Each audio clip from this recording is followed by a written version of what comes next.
എത്ര നാൾ നമ്മൾ ജീവിച്ചിരുന്നോട്ടെ, പക്ഷെ അത്രയും നാൾ ജീവിതം നമ്മൾ അഴിച്ചു പണിഞ്ഞുകൊണ്ടേയിരിക്കണം.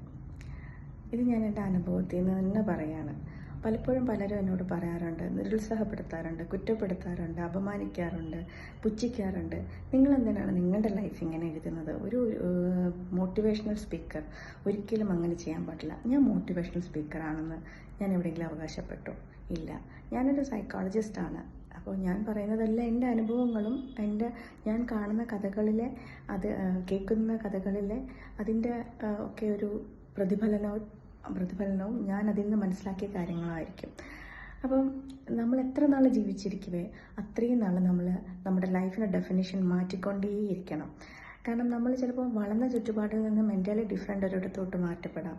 അവിടെ എത്തുമ്പോൾ നമ്മൾ പഴയ ചുറ്റുപാടുമായിട്ട് നമുക്ക് കോപ്പപ്പ് ചെയ്യാൻ പറ്റണമെന്നില്ല. നമ്മൾ അവിടെ അഴിച്ചു പണിയേണ്ടി വരും. ഇതെല്ലാം കഴിഞ്ഞ് പിന്നെ ജീവിതത്തിൻ്റെ ഏതെങ്കിലും ഒരു സമയത്ത് നമ്മൾ ഒറ്റപ്പെട്ട് കഴിയുമ്പോഴും നമ്മൾ അന്ന് വരെ ഉണ്ടായിരുന്ന ഡെഫിനേഷൻസ് കംപ്ലീറ്റ്ലി മാറ്റേണ്ടി വരും.